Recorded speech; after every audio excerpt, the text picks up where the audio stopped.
to the republic for which it stands, one nation, under God, indivisible, with liberty and justice for all. Guns, self-defense, concealed carry. This is the Patriot Defense Podcast. From the war room in Idaho's high desert, here's your host, Todd Echols. And I am back once again. It is a Saturday afternoon, and I am tucked away in the war room somewhere in the high desert of southern Idaho. And I have got a guest in here today. I conned someone into coming in and doing the podcast with me, only because it's not 4 o'clock in the morning when I'm recording this. But today I have with me Alexa. Hi. Hey. How's it going? Good.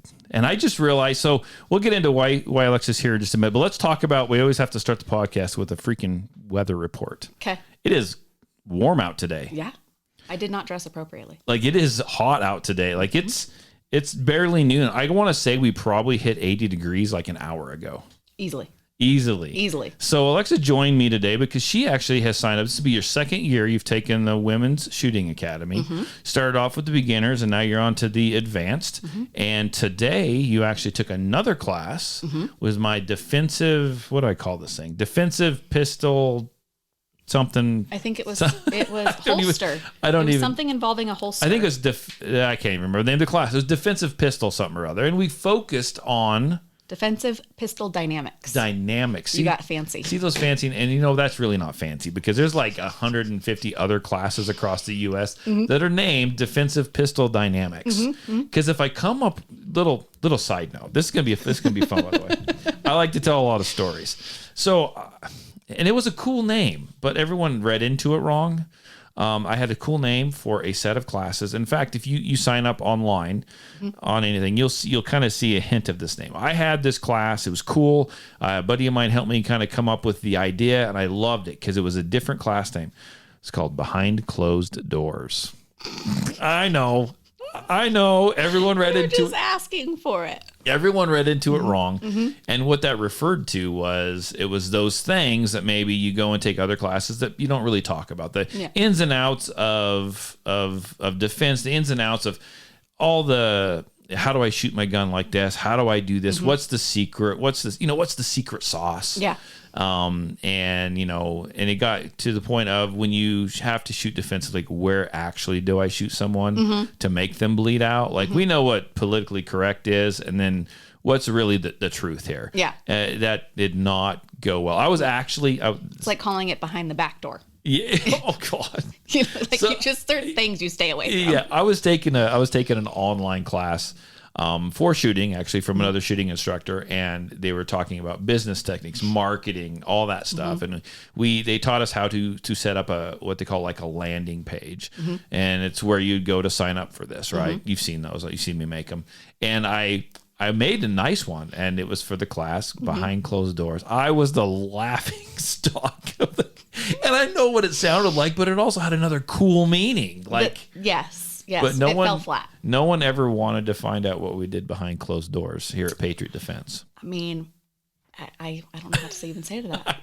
I don't do anything, really. Yeah, I don't. I watch Netflix. Netflix and TikTok. Netflix and TikTok. Just call me TikTok Todd. Yeah, right. New slogan. That's the new slogan. So let's just start, before I ask you your opinion on different things. Okay. What is your story? Like, where did you come from? Like, where did you used to live? And, Tell us about yourself. So I'm born and raised in Vegas. Okay. Left Vegas, went to my mother's rule, which I think is very smart, was you had to go a state away after high school. She didn't care what I did, but I had to move a state away. Sure. So I, capped out and went to California. I'm sorry. Listen, back when California wasn't under Newsom, it wasn't as terrible. Well, and so we'll always pick up. I'm always going to interject things. So I understand the whole California thing. I haven't gone there very much. It's a beautiful place, right? I really like Oregon. Yeah. Like, I was born in Oregon. I really like Oregon. I really like the Oregon coast, and I would move back there in a heartbeat. as far as taking 101 down into California, it's gorgeous down there. Gorgeous. And I would move to Oregon in a heartbeat if they just change their gun laws. Like, I could deal with some of the other politics. Yeah. Like, leave me alone, but don't mess with my gun laws. So anyhow, California. So I moved to California, went to college, moved back home to Vegas, did all that. And then my mom came home one day because I wasn't really using my degree. Right. And she's like, absolutely not. You need to leave. Like, I was partying, I was working. I was working as a bartender. So how old were you? 21. So fresh you out were of doing college. what 21-year-olds do. Yeah, just in Vegas, which is heightened. So like I would, Oh, yeah. I'd literally get Yeah. home at 4 a.m. because you have to go out after your shift. Right. And then she was like, you're moving. So then I picked another very liberal area and moved up to San Francisco. So I was living in San Francisco, and that's where I met my husband. And so we lived in Sonoma County. Okay. And I had a daughter and didn't like the way things were going. So I was like, we're moving or we're getting a divorce. Okay. So he was like, okay, where do you want to move? And I gave him a list of 5 states. You didn't like the whole California. We were moving during COVID. It was like the start of COVID. Oh, okay. And Gotcha. I didn't like the area that we were in, how they were portraying things and forcing. And I was like, no one's going to force me to do anything. Like, That's I'm why you- yeah. very stubborn, very headstrong. Gotcha. And I was raised to have an opinion. Well, San obviously. Francisco's kind of beautiful, though, isn't it? It used to be. Isn't it like some neat It things? used to be. I don't know. I know it's kind of a shithole. It's terrible now. Yeah. I wouldn't walk. And granted, when I lived there, I was walking in the Tenderloin by myself. What's the Tenderloin? You say that, I don't know. I think So- of a piece of meat.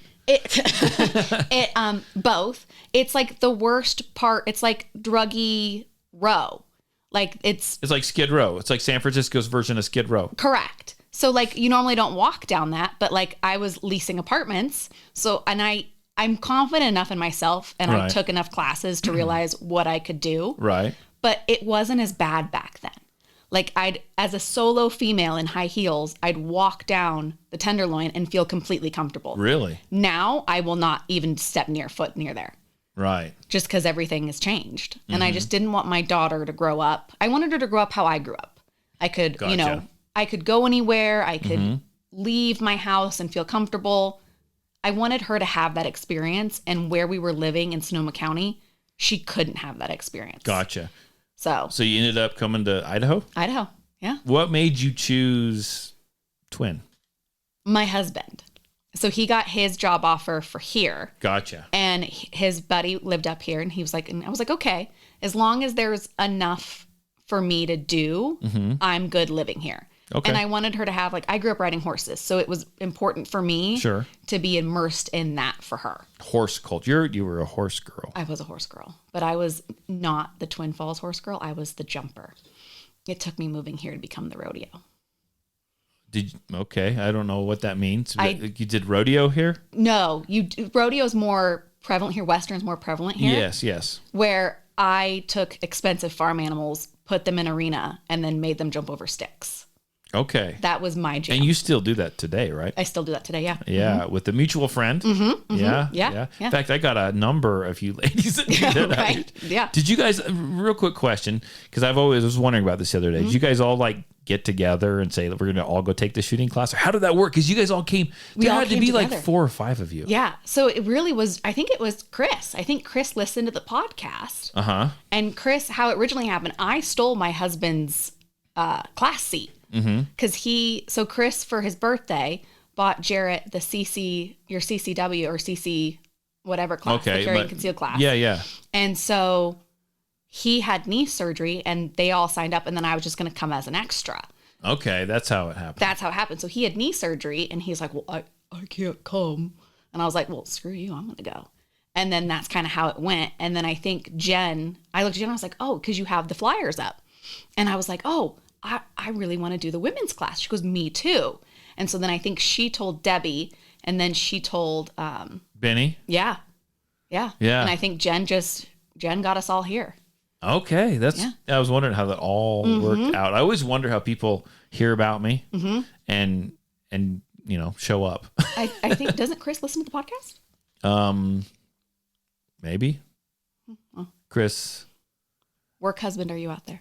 What? I call him vacation husband because we go on vacation together. Oh, and gotcha, somehow yeah. I always end up next to him, and Jen always ends up next to Jarrett. So it's just become this I'm trying to long-running joke. I think he might listen to the podcast. I don't know. I don't know who listens to the podcast anymore. Or maybe he heard you on the radio. The radio? Yeah, maybe you were on the radio, and that's how he heard you. Maybe.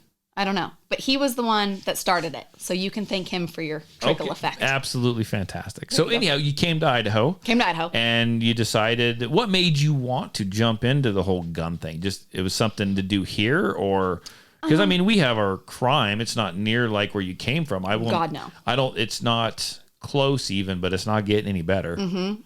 Well, my best friend Kane, him and I have been literally best friends. It's one of those friendships where you don't have to talk to him. And then all of a sudden you like talk to him and like you're back at it again. He's big into guns and he goes around and he does all the competitions. Oh, yeah. So I've always been, on his stuff, and I've gone shooting a couple other times, but it got to the point where I was like, I want to be comfortable, especially having a daughter. Sure. I want to be comfortable with the fire gun in my house. I want to be comfortable to where if we were out in public, I can shoot it efficiently. Sure. And safely.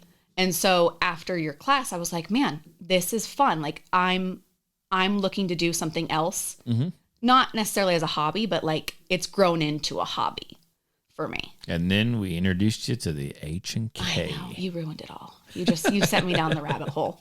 I did. So you took the permit class, you signed up for the Women's Academy, and you had fun last year. I guess you came back. I came back. Well, and I think we signed up at the right time. So if I remember correctly, the the class was at the end of the year. So I didn't have to wait long. I think we were like it was like your winter. I think we took the class in like January and then we signed up. Yeah, that's right. So I didn't think there was like that lull that I had to like wait to get into the class. So let me, you know me, I've gone over this a lot. I'm bad with names. Yeah. I'm bad with, I know your name now, but like when you first signed up, and I've been wondering this is so me. Are you the one that texted me and said you wanted to sign up and you had the money for me, but your kid got sick? Yeah. She got COVID. Okay. Yeah. That was me. That was you. Okay. Because I like to pay for things in cash. And I'm okay with that. Yeah. But I think and you said, hey, my kids, I said, stay away. Yeah. I will mark you down. Stay away. And you've all of a sudden found out how big of a germaphobe I really am. Yep. And so you're like, I could hear it in your text. Grow up. Well, again, I'm so not the germaphobe kind of person. I'm not horrible, but You are you. And we've now accepted that that's just who you are. That's who I am. But yeah, sick. Because after the class, I was like, hey, I want to do this. But again, yeah, I think because my mom pays for a lot of things in cash, like that's just how, I'm especially okay with it. Things like this. Cash is fine. Well, because my mom's super like big government. She's like, no, we don't pay. Don't buy bullets and, on your credit card. You buy them in cash. So I think in my head, that's just how I'm like, oh, I'll just pay for it in cash. Sure. No, and I'm okay with it. But yeah, that was me. Germaphobe. You're like, this guy's a real germaphobe. Like, you know what? I don't even touch my grandkids when they're sick. Yeah. Like, stay away. I don't care. My daughter's like, oh, they're teething. I'm like, just keep them the hell away from me. Yeah.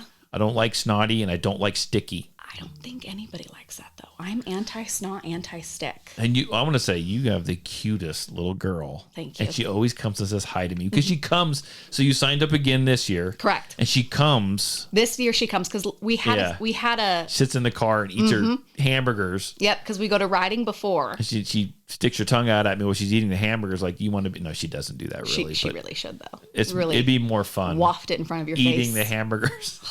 Let me tell you, sitting in the car with it is rough. There's nothing better than like McDonald's French fries smell.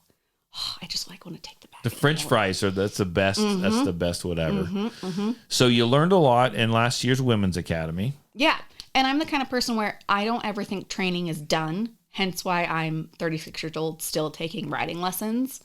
Because I think you can always perfect it. And I always think there's setbacks.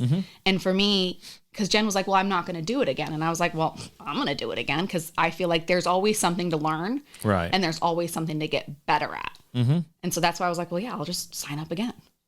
That's cool because, I find too that, so the advanced class, I just expect that you know more. Do you know what I'm saying? I don't know if that's come across yet. You guys know how to do this. Let's do this now. Yeah. You guys know how to do this. Let's do this now. Oh, so you having a rough time with that? Like, I'll help you fix it, but you know how to fix it. Yeah. Yeah. Like, I shouldn't have to tell you anymore. Correct. There is less talking this year. Yeah. It's Yeah. like, you're doing good. You're doing good. You're doing good. You know, we'll get out the holsters, but you signed up for the class that we did today. Yes. The defensive pistol dynamics. Cause I don't know, must have been high when I came up with that name. Actually, I've never done any of that stuff, but, what did you think when you signed up for that class? Like, did it live up to your expectations? Since you've taken it now? I don't think I place a lot of trust in people, so I don't read anything about it. And obviously I was like, you were like, oh, come do this. And I was like, okay, let me know and I'll pay you cash. So like, I don't even think I opened up the physical link You that didn't you even see what you needed to bring hardly. You just told me to get a holster. And I was like, well, okay. Again, it's just that blind faith that I just tend to give. Right.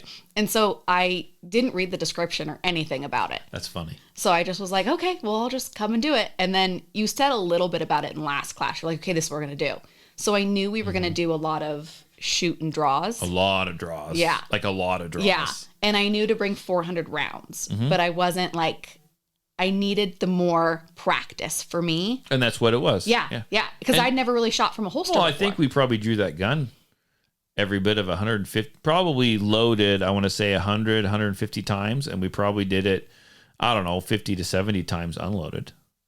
Wouldn't you say more than that? Maybe. Considering how many rounds know. we went through? It just depends. We did a lot unloaded though. Yeah. So we didn't even burn any ammo. Yeah. We did And a lot I tell you of what, you guys both, it was you and Dylan. And Dylan will be on the podcast another time. You guys are the two that showed up, which I don't want a huge class for this because it'd be, I think my max would be like 4, right? And then the class would go a little bit longer. Yeah.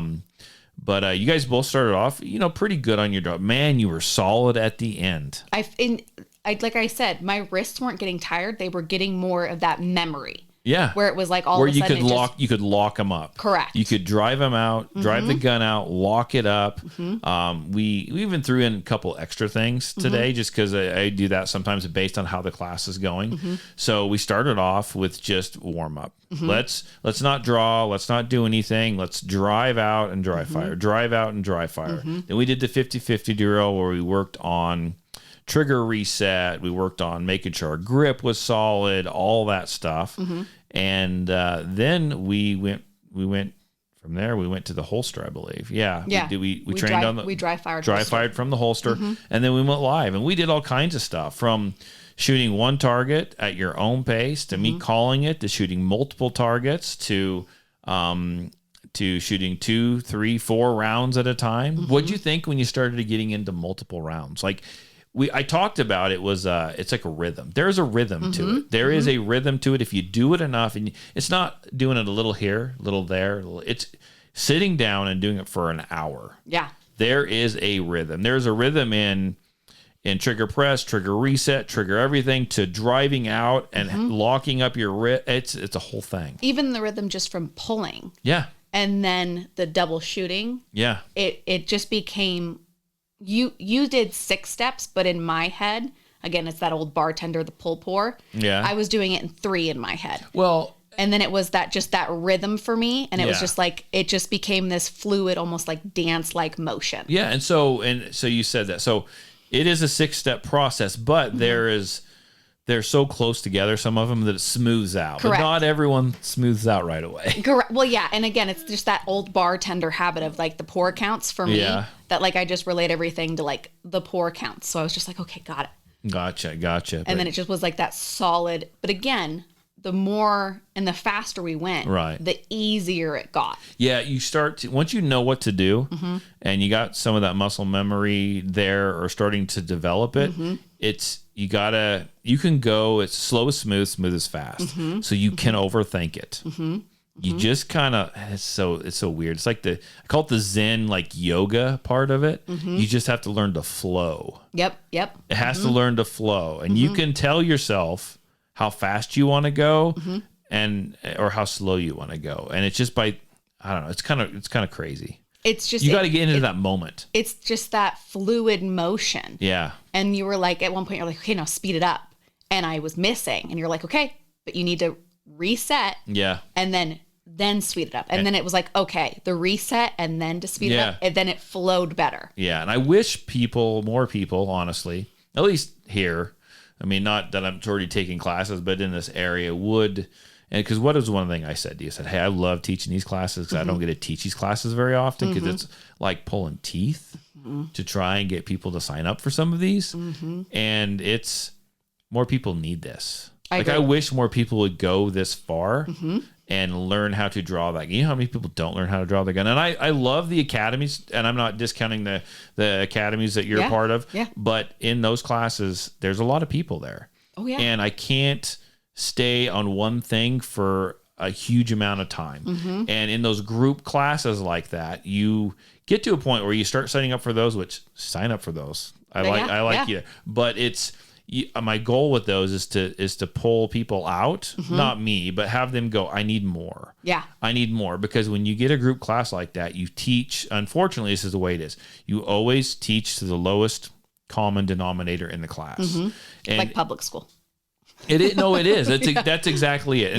And I feel bad sometimes. Sometimes I get these like, oh, me and my 3 friends, we want to take this class, and this is the class we want. And they show up and they're like, yeah, so we've done this, we want to learn how to do this. And it's more of an intermediate or advanced thing. And then this is Laura. She's barely shot a gun before. And I'm like, okay. Yep. So how are we doing? And in my brain, I got to figure out, how am I going to make everyone in that class happy? I think you do a good job.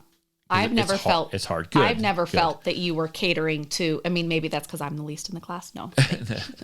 Well, I always feel though, and it's just me. It's just the instructor. I always want to make everyone happy, and everyone have a good time. And I feel sometimes when I live, I'm hardest on myself. I feel like I'm not. Someone left here upset. No, and I got to tell you, as a woman, and I know I came in with people that I knew, going into this class, I wasn't sure if... I was going to be? No, not that. I wasn't sure... You could say that.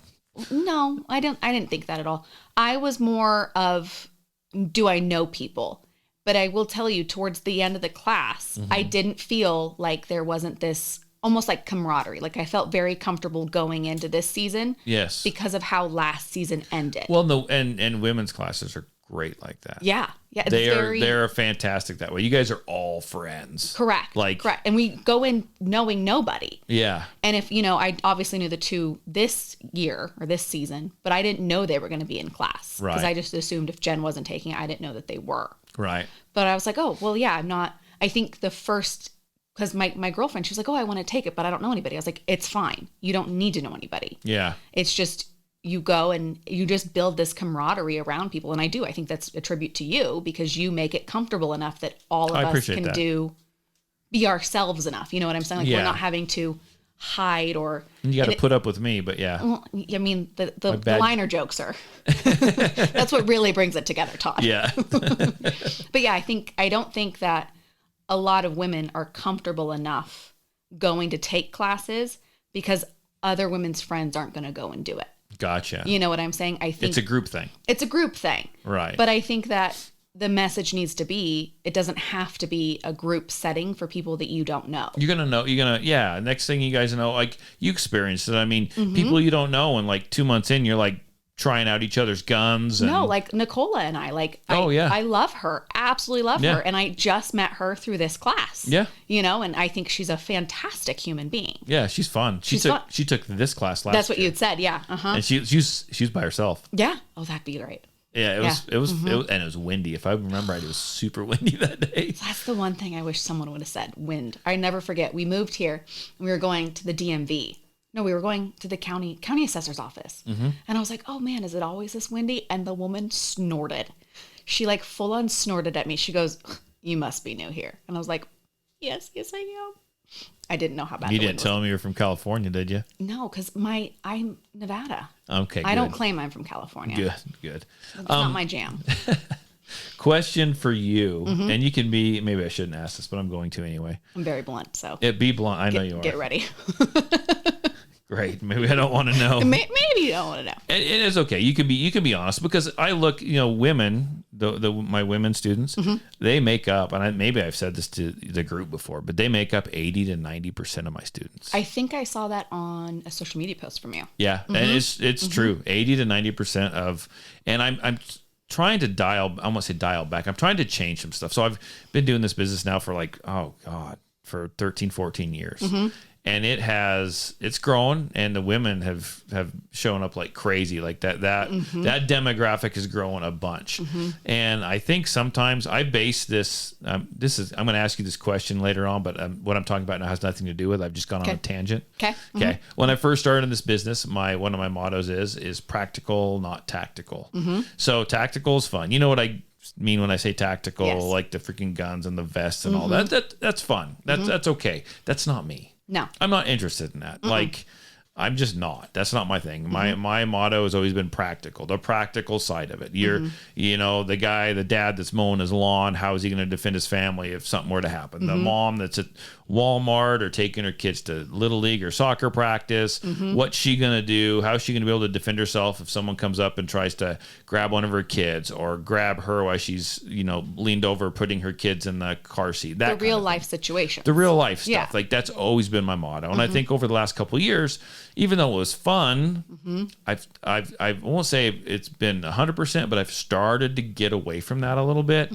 And I still enjoy what I do, but it kind of started to be more like a job. Does that make sense? It does make sense. And I felt like I was trying to maybe chase a dollar that wasn't there, even though I could get a few people, which I had a great time in the class. I could get some people to sign up for some of this, right? And it was fun, and I had a good time, and I appreciate them signing up and all that stuff. But it's not really what I was.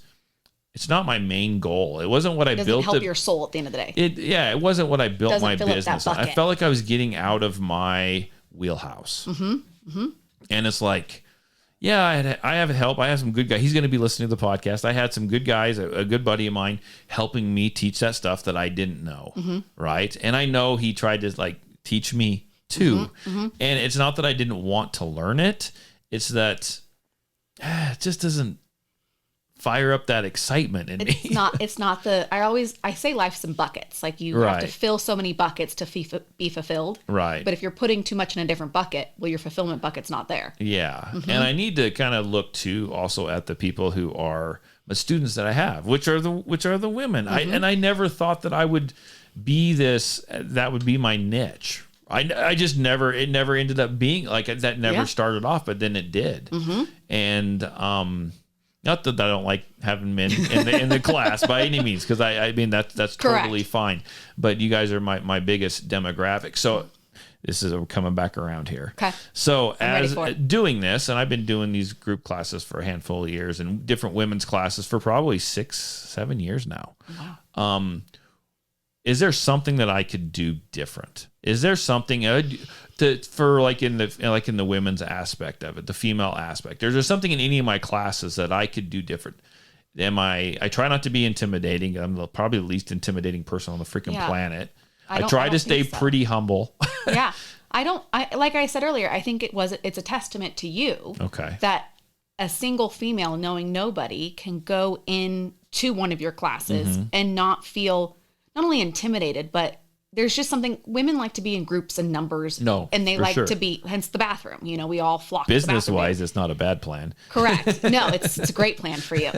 But I don't feel, like I said, I didn't feel going into this season like I was going to be that awkward moment where you walk in and you're just like, I don't know anybody. Do I sit in the back? Right. I've never had that feeling. That's good. And I think that it's a testament to you and how you just carry yourself and how you lead the classes. I don't think you can change anything. Okay. I appreciate that. Yeah. You're not just saying that. I'm not just saying that. Okay. No, I'm just making sure. And like I said, so at Grace's Gymnastics, I was telling you out there, a woman came up because she was like, they wanted to do Thursday nights. They think these kids are the next freaking Simone Biles. They are not. Newsflash. There's no Simone Biles coming out of Twin Falls. That's funny. And if there is, I will bite my words. But they wanted to do 2 nights a week. And they were like, Thursdays. Like, I can't. I have my gun class every other Thursday. And so this mom was like, oh, I'm really interested, but I'm scared. I don't know anybody. And I was like, you're fine. And I said, Todd's really welcoming. He's open. I said, just, take his CC class, his CC, whatever we call it, class, carry and conceal class. And I said, and then just get a feel for it. And I said, but a lot of people go to that. The women's classes are smaller than his carry and conceal classes. And I said, and just sign up. So hopefully she reached out to you. Oh, but what was her name? Don't ask me names. Yeah, I totally get where you're coming from. Don't But ask me to do that. I know her daughter. If that helps, she's on the same team. What's your daughter's name? You just said you knew her. Yeah, I know what she looks like. So when did you talk to her last? I'm pulling up because I had something come up here. I gave her your website. I had a lady find me on Facebook this morning, and I don't always. I'd have to see her face. Allison? I don't know. Todd, I'm so bad with names. Don't ask me names. Show me your face. She asked to be my friend on Facebook, and she's got 3 mutual friends. I didn't see if it was you or not. I'm not friends with her on Facebook. Okay. I'm just wondering. No, I don't know. I just didn't know if that was like ISIS or something. Probably. It probably is. I probably won't accept it. Yeah, I would not. But okay, well that's good. I appreciate you saying that because I don't even think we're friends on Facebook. Oh well, we should. I don't know. You may. So I had this conversation the other day with it. This is going to take another turn, dude. This is great because usually it's just me going, "What am I going to talk about on the podcast?" Because I feel like I've been doing this for a podcast for a lot of years. I don't even know how many episodes I've done. I've never kept track. Okay. Like it's a lot. Okay. And I listen to it while I do takeoffs. I appreciate it. You're welcome. Anyhow, it's just hard to talk to yourself sometimes. Yeah. So this is nice. No, I had this conversation. We can be friends on Facebook. Like I'll throw you on there if you want. So honored. But just know I've got a terrible problem about like posting too many of my opinions. I struggle with Facebook because so many people that want to be friends with, be on my business page, follow it. They go, oh, well, I know Todd. He's a good guy. I've taken some classes from him. I'm going to be on his personal page. Okay, folks, here's where we need to talk because Todd doesn't fit into anybody's picture of anything. Yep. I am a gun owner. I like to shoot guns. Okay. I don't necessarily fit in with the conservative. I don't mean Okay. I consider myself a libertarian. Guess what? I don't fit in with them either. Okay. I'm purple. I really like to, I consider myself a right-leaning libertarian. Okay. But I really like to run. I like to trail run. Guess what? That's a really liberal crowd. Like a really liberal crowd. Yeah. Okay. I don't fit in with the people that go to church and believe in all that stuff because I don't necessarily know that I believe in all that stuff. And we don't need to get into that, but I don't fit in with anybody. I mean, I try to fit in, right? Just be a good person. But anyhow, those opinions and those things without calling people out come out on my personal Facebook page. And I try not to be, and it sounds bad. Everyone's like, don't be woke. I'm not trying to be woke, but I don't want to offend anyone. Correct. Right. So I try not to call anyone out. So I'll speak out against religion here or there. I won't call out certain denominations. I speak my mind. I didn't like the last president. I don't like the reigning president. And so I say, someone told me once, and if he listens to this podcast, we had this conversation like last week, talking about business. He's like, I had a business mentor that said, be careful what you put out to the public. Even on my business page, I'm good. Yeah. I keep all that off, right? But then I've got this personal Facebook page, which honestly, I don't leave the house. I want to talk to people. I don't need to vent, but I need to let my opinions out there. And who can I do that to? Yeah. So I just put it on Facebook. And honestly, if you disagree with me on my post on Facebook, I'm going to get rid of you and I'm going to block you because I'm not being an ass, because that's where I put my stuff. Well, it's your personal and it's opinion. my page, and I don't go over to a rants and raves page and try to fight someone on there. Don't fight with me on my page. Yeah. Right. So but he's like, be careful what you put out there. People see that, and then and he's right. Yes. He's 100% right, but I have a heck of a problem with that. And I like to say that both sides get it wrong, and that's just I think, and both sides aren't willing to take a look at what they get wrong. Yeah. And that's where I'm like, something needs to. Well, it's a bunch of what it is a bunch of little fourth graders fighting with each other. Correct. All the time. Neener, we're in charge, and neener, the other side gets in charge. Oh, neener, we're in charge. We're gonna anyhow. So that's a long story, long way to say if we're friends on Facebook, just know I'm going to put something down there you may or may not agree with. And listen, I think everybody is entitled to their own opinion. Good, I like that. And that's how I've always been. I have friends on both sides. I've lived in, Las Vegas where it's very Republican, and I've lived in California where it's very Democrat. Sure. I like to feel like people should have their own opinions. I think there's good from both. I do. And that's what I'm saying. I think both sides get it wrong Yeah. and both sides get it right sometimes. And that's why I like to say, like, I'm purple. Because I'm like, I can agree with this, but I can agree with that. Yeah. I can strongly disagree with this. I strongly disagree with that. So I think it's one of those things where, Yeah. but that's our world. You have to have the difference of opinions. Oh, you do. And, or else we're all mindless. What's the movie? Zombies, mindless. No, Wall-E, where did you ever see Wall-E? Yeah. Where like they're all just sitting and they're all fat in their chairs and they're just like listening. Like Yep. we all just become that. And I don't, that's the anti what I want to live in. Like I think everybody should have their opinions. Yeah. I just think when your opinions are based and you're trying to interject your feelings and trying to tell people that they're wrong. Wow, this took a weird turn. So so when I put up a post and there's people I know that are that look and see what that will go 6-7 years. Yeah. And they're there. They don't even like. But they're there. They don't say anything. Yeah. You put up one post that they feel like you're wrong. I don't get it. And then they come unglued. I'm like, I haven't heard from you for 7 years. Yeah. No, that's And how you know it what? is. You know what I used to do? I used to want to fight back. And now you know what I do? I go, where are you at? Where are you at? Bye. That's my mom got off. My mom has zero social media. Yeah. Because I don't remember what happened, but something happened to her and she posted something because that was her belief. Right. And the next thing she's like, Alexa, like I got hounded. She goes, I just deactivated my Facebook. She goes, it's not worth it. It's not. It's not. But I think I'm the kind of person where I'm like, I think everybody, you have to have your views. And I'm not going to tell you that you're wrong in your opinion.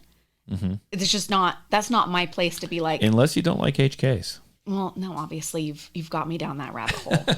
I'm just waiting for you to find two of the other one. Yeah. Well, and here's the thing is we can all come together on shooting. Like if you have something or riding horses in your case, you like to do that. Like you don't have to whatever. What is this you got friends in California, right? Yeah. When you post pictures of you shooting, I'm assuming you do. Yes, Oh, yeah. no. Yeah. What do they say? Some of them will voice their opinion. Some of them will be like, oh, you're shooting and you have a daughter. Like, where do you keep your gun? And I'm like, again, my opinion is my opinion. Your Right. opinion's your opinion.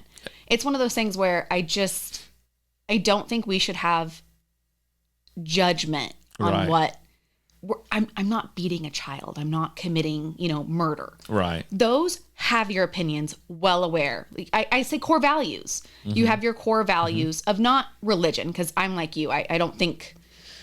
Oh, I got stories on that. I went to all the schooling I've ever had has been at a religious institution. And I think that's where I started seeing the flaws and the cracks.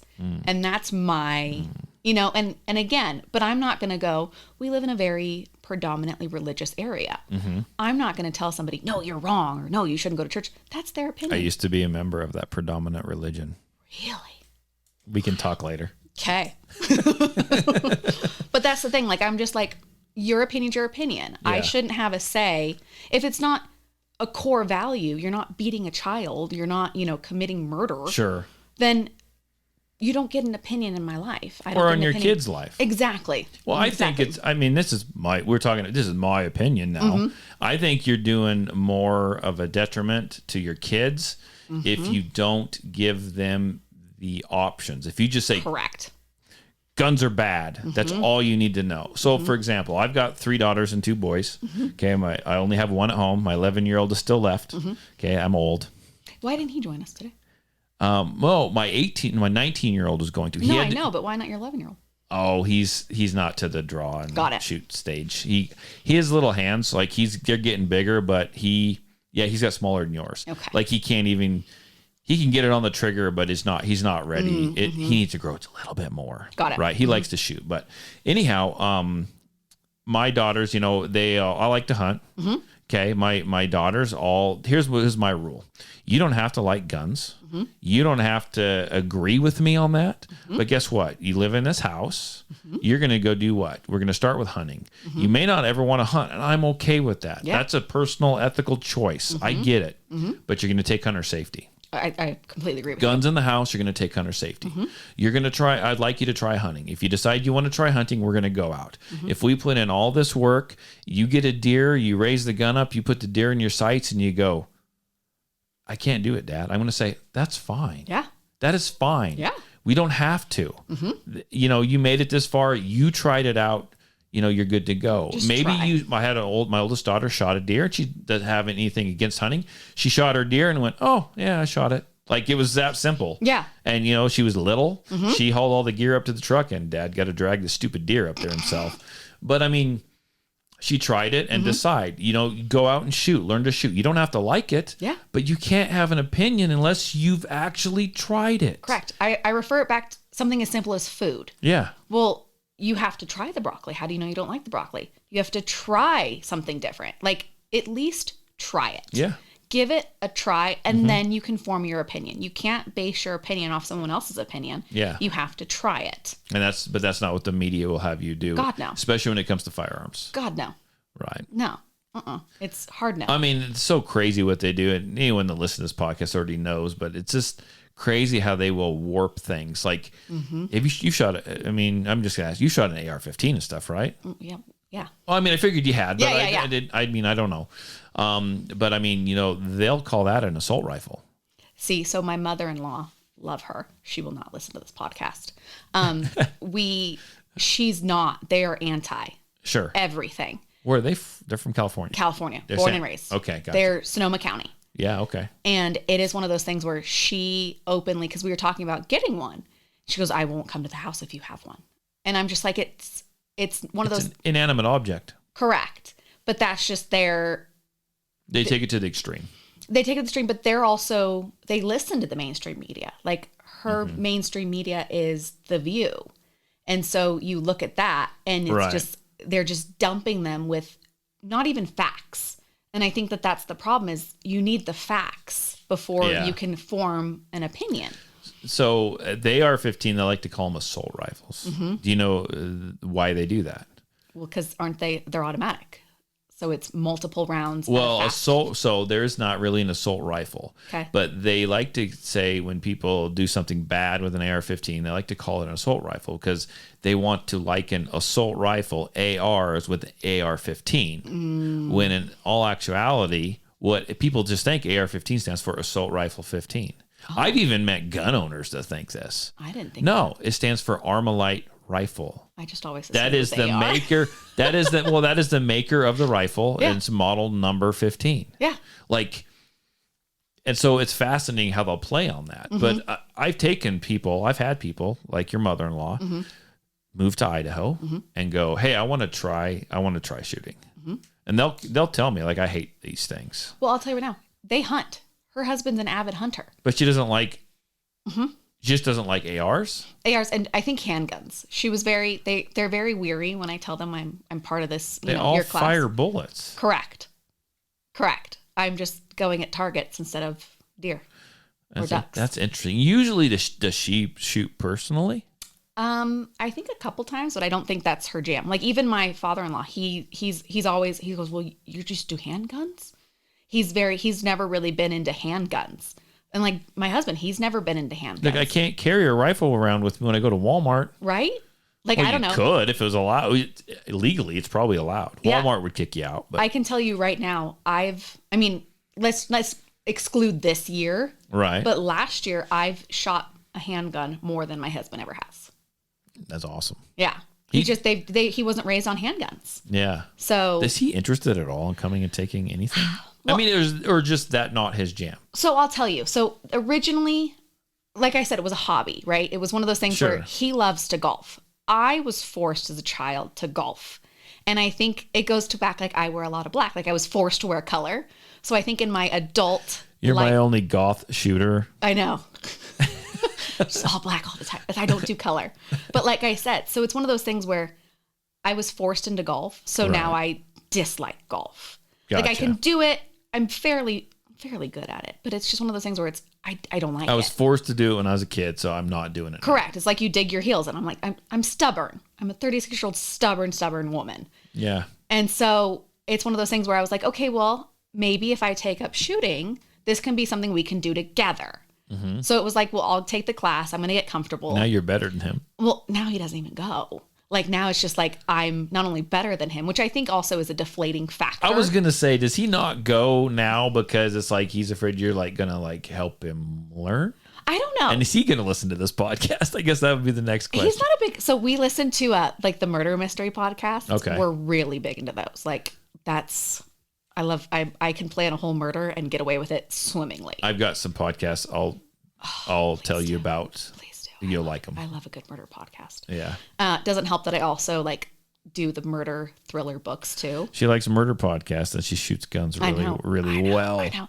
And we have Chris who does the cement. So yeah. I always tease him like if things go missing, we just don't ask questions where That's Jared's right. at. Where's the hole? Yeah, right. Where's the hole? Where are you pouring tomorrow morning at 6:00? Exactly. So it's one of those things where it's like, I think that because when we first were looking up here, that friend I told you took us out shooting, and he bought a metal target, still plate, still plated target, and we went off. Where was it? Over by Jerome, like just right past the on the other side of the canyon. Yeah, on the other side of the Devil's canyon. Corral area. Yeah. So we went over there, and they both looked at me like I was like this unicorn of a figure because I was taking the air and I was hitting it like to the point where I shot the target off because they were like, "Oh, shoot it off, see if you can get it off." And both of them, like, I think at that point he knew that I was a good shot. Again, preface, I cannot throw a baseball or any ball to save my life. Like right. I'm literally the world's worst. That's funny. So when it comes to targets, he was like, there's no way my wife is going to be able to hit that. Like, she's absolutely terrible. And you did. I did. That's cool. And so it was one of those things where it was like, I think he knew then that I was a good shot because, again, we were desert kids. Like, we used to take, our rifles out and we'd, go shoot around in the desert. But it was never something that, like, I honed the craft. I never really honed the firearm, the pistol. Right. Until your classes. Because I was like, I wanted to be comfortable because we had one in the house and I wanted to. Side note, when we were in Vegas, I had someone break into my house when I was there. So Right. Yeah, that fear. I live in a fear alone. Like, I've gotten better over the years, but my husband will tell you when he's gone, I freaking booby trap the house. Like, I booby trap it to where nobody, if anything opens, I'm going to know. Right. And when we were looking for houses, how my house got broken into was we had a window panel by the front door. And that's my hard line. I won't live in a house with a window panel by it because I saw the guy break through and reach around and unlock the door. Oh, you saw him? Oh, yeah.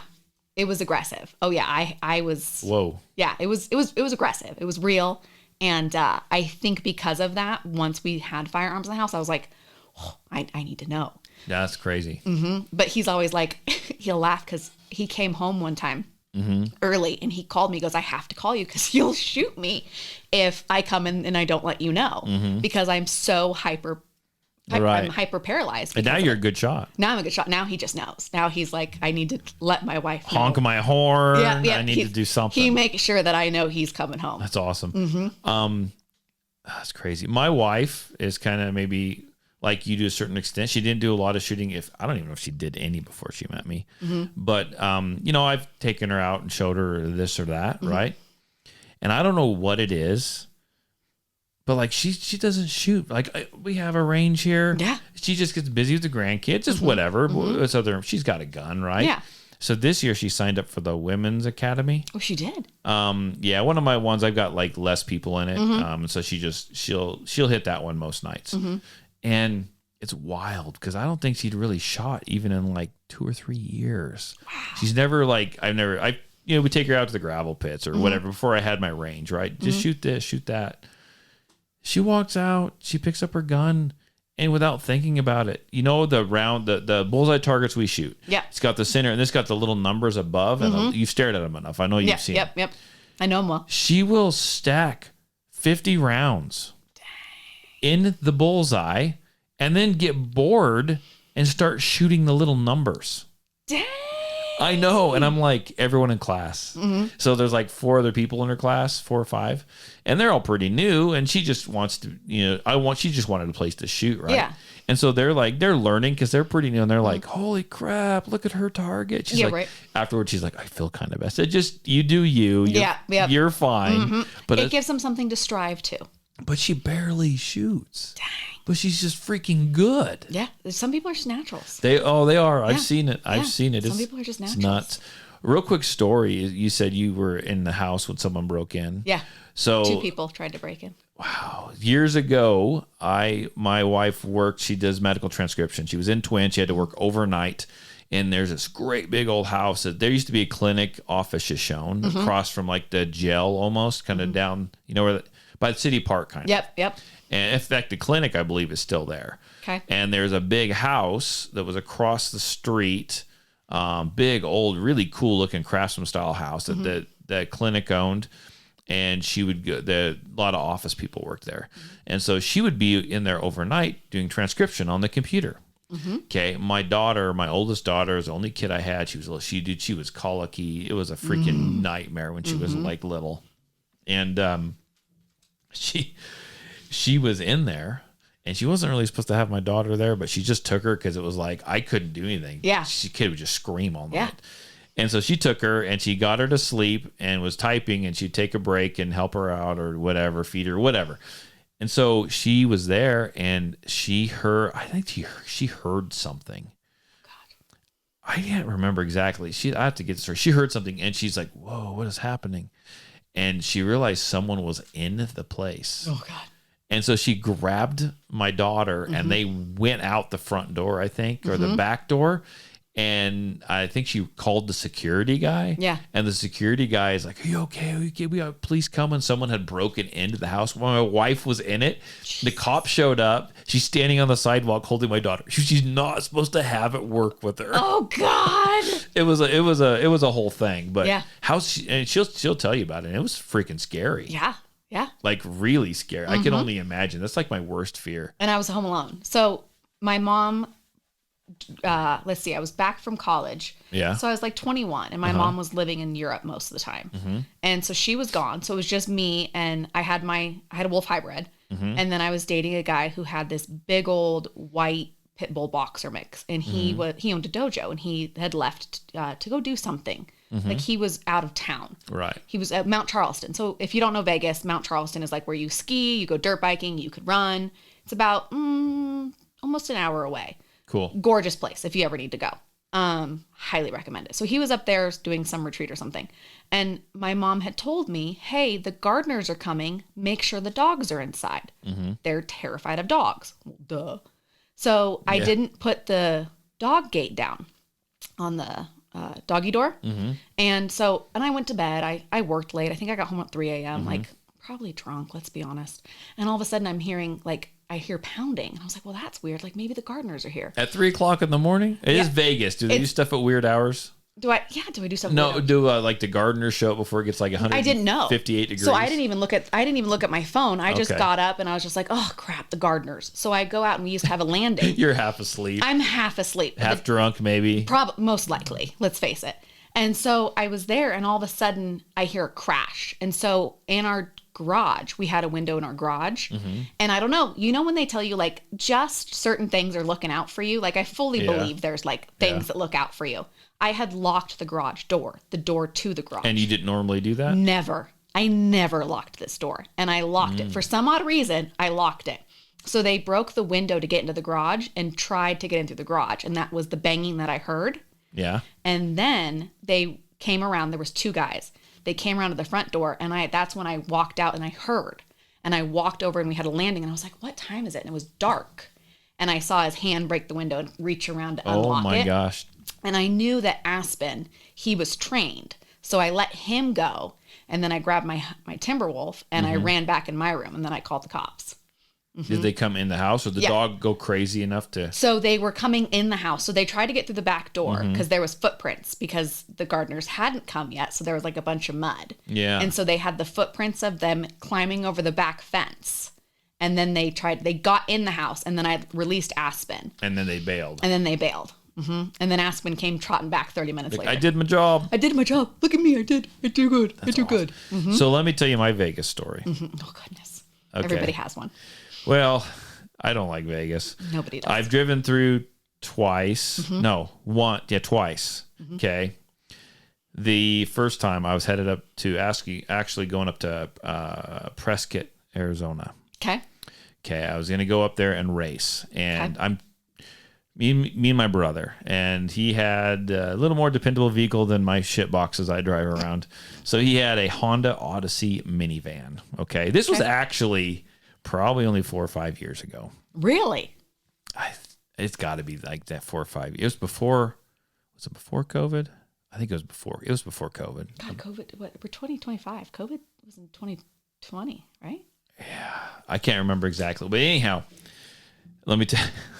So we went up there, and I was like, my brother's like, I can leave anytime. I make my own schedule. My brother's like, hey, I think I can get off work early. Let's go up. So we had got a room in Prescott to stay. Cause we had, it was like I want to say it was like a 91-mile race or something. It was this huge amount of only you. No, Sounds 91K race or something like that. And so we were going up there, and we left early. Okay. And we got up there, and I was like, it was time we got to Vegas because I got a room in Prescott. Okay. And we're like, oh geez, we'll just sleep in the back of your minivan. You have the seats out. We call it dirt in the running world. We call it dirt bag camping. Okay. And if people listen to the podcast, they've heard this story before. But when I go I'm going to take guns with me. Like I had like 3 guns. Why? Because 2's not enough, and 3's actually still not enough. Yeah. And so I went up there, and we're like, it's getting dark. Like we're tired of driving. It's a long trek up there. Yeah. And, especially from here. I was like, we'll just find a Walmart parking lot. People sleep in Walmart parking lots like all the time. So I'm naive. Never been to freaking Vegas. Okay. And I don't even think we were in Vegas. What if you're going to like Arizona? What's that? What's just right in Pahrump? No, but I'm through Vegas. Okay. But what's that other town up there? Pahrump. There's Pahrump. There's Indian Springs. There's. I wasn't in Vegas though. I don't think. I don't know. Like, you know how you go up to like Boulder, or you go up over the where you or that dam. Yeah, that's Pahrump. Isn't that Pahrump? I don't think so. You're asking the person that's terrible with. Okay. Anyhow, with directions, I know your house because of two land lines. So anyhow, we go up there, and we like looking around. We're driving. It's dark, and we're like, I'm gonna sleep. And we went to the Walmart parking lot. We don't know where we're gonna like sleep at. And I'm looking, there's like security. Like, it's the first time I've seen like security guard, like company, like hired for the Walmart parking lot. Your first notice. And I'm like, we're not going to sleep in the Walmart parking lot. I'm like, let's drive around. Let's go look around. Couldn't find it. I was like, okay, the Mormon church. We'll go sleep. We'll go crash. Like we're kind of, my brother is, and we'll just call myself a Mormon, kind of still. And so we'll go sleep. Yeah, always. We'll go sleep in one of those parking lots. It's a church. Yeah. So we drove around. We drove to the first church. It was gated. There's like a gate around the church in the church parking lot. And I'm like, that's weird. And there was a sheriff's deputy parked over there. And we drove by, and then we drove by again. I'm like, oh my gosh. And so we drove around. I like got Google out. Like, where's the next church? I found one. We finally found it. I'm like, it's got good light in the parking lot. It looks like it's in an okay neighborhood to me. There's no fence around it. It's not gated. It's like, this will be perfect. So we pulled in the parking lot and pulled in there. My brother's like, I didn't want to seem too weird. So he's like, I'll sleep in the back. I said, I'm just going to freaking sleep in the front seat. I'll just lay the seat down, whatever. And so we did that. And I'm like, this is a bad idea. Like, this is a bad idea. Yeah. It has to be a bad idea. Famous last words. So I'm laying there, and it's like all of a sudden my eyes open at like 2:00 in the morning. And I've never really sleep when I'm not at home. And I'm just kind of slightly open, and I see red and I hear a car come screaming down the road, and red and blue. And I'm like, oh, here we go. And I'm like, I knew what was going to happen. And I yelled at my brother, wake up, they're here. He's like, who? I'm like, exactly who I thought would show up. Like, this was one of my bad ideas. Oh, no. So 2 deputies come tearing into the parking lot, red and blues. I'm like awake, but not awake. I was tired. My brother was half asleep. I'm like, he gets out, and I'm like, oh my God, I've got guns in here. Like this is bad. And so I kicked the door. I opened the door, got out. Officer got excited. Oh, God. And I'm like, hey, I've just sleep. My brother's in the back. So my brother gets out. He's like half dressed. I'm standing there in my socks. I at least kept my freaking clothes on. My brother's standing there in like basketball shorts, and that's it. No. And so it looked really good, right? Yeah. I know you got to go pretty Nope. quick, so I'll make this There was soon. a ring notification. I'm getting something from Amazon. Oh, gotcha. Shocker. And so I get out, and they're really cool. Okay. You know, who are you? Where's your ID? I give him my ID. This is what we're doing. Oh, by the way, there's a backpack on the driver's side floor. It's got a bunch of ammunition and 3 handguns in it. And he goes, oh, really? And I said, yeah. It's all legal. Like, here's my permit because I'm recognized. I'm good. You need to know. The rule is you have to let them know, at least in Nevada, upon first contact. Yep. Okay. And so they went around and got it, and they freaking took the guns apart. They took all the ammo out of everything. They ran all the numbers. So we're talking to him. He's like, what are you guys here for? And no one believes us. Like, they believe us, but they're questioning We don't look us. like the typical. Well, here's what they're saying. Here's what they're like. First of all, 2 guys sleeping in a minivan. Really? Like that. I said, doesn't bode this is well. my freaking brother. Like, look at our driver's licenses, right? And he's like, so we're, you get the typical questions, which I hate from law enforcement. I hate it when they just ask all these freaking questions when they don't need to know anything really. So that's just a me coming out. Nope. I appreciate it. But they're like, what do you do? I was like, well, I told them exactly what I told you. I said, we're going up to this race. And he goes, well, what kind of race? I said, well, running ultra marathon. He goes, oh, so you're running a marathon? No, I'm running an ultra marathon. Come on, don't insult me by calling it a marathon. That's ultra marathon's way more challenging. And I told him, he goes, you're not really going to go run something like that. Really, where are you guys headed? I'm like, no, really? Yeah. No, really? I can pull some shit up on my phone and show you. And he's like, okay, well, let me check your guns. And he's running the guns and the numbers and everything came back good. He goes, okay. He goes, you're not from really around, like you've never been here before, have you? I said, I have not, sir. I said, like I said, our room is for tomorrow night. We left early. We got tired. I thought this was the safest option, and we're too cheap to go buy something, to go get a room. Yeah. So we're going to dirtbag camp. He goes, this is not a good place. He goes, this church was broken into last week. And he goes, and this is a really bad neighborhood. And I'm like, really? I was like, the houses look nice. Yeah, but notice how they're all gated? Oh, And Those I'm things like, are gated in Vegas. I'm like, well, I don't. He goes, okay, you guys are good. Your guns are back on the floor. You'll have to put them all. I mean, every ammo I had was taken out of the magazines because they'll do that. It was in a pile. Wow. Yeah. And I was like, well, do we need to leave? He goes, you know what? You can stay here. It's 2:00 in the morning. Stay here. We're going to be here. We'll check on you we won't bother you anymore, but we'll check on you. And I didn't sleep the rest of the night. And they did drive by like 3 more times. Wow. Just to make sure we were safe. Yeah. It was a whole thing. Like it was. That's insane. I mean, it was, yeah. That's insane. What a story though. Oh, what a story. That's like, at least they were nice enough to I was pulled over one other time in Kansas years ago, and I was like, had a gun on me, and he wanted the gun. I wouldn't give it to him. I said, you can take it off of me, but I'm not going to hand it to you. Spread eagle, face down on the freaking car. Yeah. It was a whole deal. Oh. Wild. Anyhow, that's my Vegas story. That's your Vegas story? I mean, it's a lot tamer than the other Vegas stories I've heard over the years. Yeah. Well, Mormon. Factual. So touche. Well, I want to say I appreciate you jumping on here. Like this is a long podcast for me. Hey, well, happy to help. So I appreciate you coming. Appreciate you taking the class. Yeah, I'm telling you, I want to sign up for the next one. Just make sure I'm in town. We're going to talk about that here in just a minute. Okay. So anyhow, if you listen to the podcast, I do appreciate it. Share it with your family. Share it with your friends. Share it on that social media. And if you're friends with me on social media, just ignore what I post because I'm just putting out my opinion. Until then, everyone enjoy this wonderful weather. Get out, hit the range, have a good time with family and friends. Talk to you later. Bye. Thank you.